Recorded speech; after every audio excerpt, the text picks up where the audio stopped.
భారతీయ railway చరిత్రలో ఇదొక కొత్త అధ్యాయం అనే చెప్పాలి. ఇప్పటివరకు అత్యంత వేగంగా వెళ్తున్న మన ఇండియన్ రైల్వేస్‌లో వందే భారత్ ట్రైను కేవలం చైర్ కార్ కోచ్‌లతోనే నడిచేది. అంటే మనం ఎక్కడికి వెళ్ళాలన్నా సరే ఆ 6 అవర్స్, 8 అవర్స్ జర్నీ కానీ లేదంటే 9 అవర్స్ జర్నీ కానీ మనం కూర్చొని మాత్రమే వెళ్ళగలిగేవారం. కాకపోతే అది చాలా మందికి ఇబ్బందికరంగా ఉంటుంది. అంతసేపు మనం ఒక దగ్గర కూర్చొని జర్నీ చేయడం అనేది కొంతమంది పెద్దవాళ్ళకి ఇబ్బందికరంగా అనిపిస్తూ ఉంటుంది. అంతసేపు కూర్చోవడం అనేది.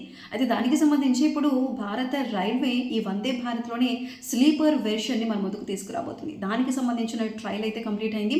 ఆ ట్రయల్‌కి సంబంధించిన 27 సెకండ్స్ నిడివి కలిగిన ఒక వీడియో అయితే మనకి నెట్టింట్లో హల్చల్ చేస్తుంది. ఆ వీడియోలో ఏముందంటే లోకో పైలట్ క్యాబిన్‌లో తీసిన వీడియో ఇది. ఆ లోకో పైలట్ క్యాబిన్‌లో ఆ స్పీడోమీటర్ ముందు ఒక 3 గ్లాసుల వాటర్ నింపి పెట్టి అక్కడ ఈ టెస్ట్ డ్రైవ్ అయితే చేశారు.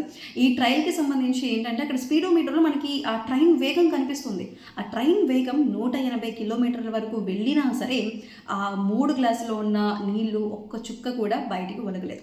దీనివల్ల ఏంటంటే మనకి ఉన్న ఈ వందే భారత్ ట్రైన్ కేవలం వేగంగా వెళ్ళడం మాత్రమే కాదు, అత్యంత స్థిరంగా ఉంటుందని కూడా మనకి క్లియర్‌గా అర్థమవుతుంది. సో రాబోయే కాలంలో Vande Bharat train sleeper version కూడా మనకైతే అందుబాటులోకి రాబోతుంది. సో మరి ఈ వందే భారత్ స్లీపర్ వెర్షన్స్‌కి సంబంధించి మరి మీరేమనుకుంటున్నారు? మీ అభిప్రాయం ఏంటి? అనే విషయాన్ని అయితే కామెంట్ సెక్షన్‌లో తెలియజేయండి.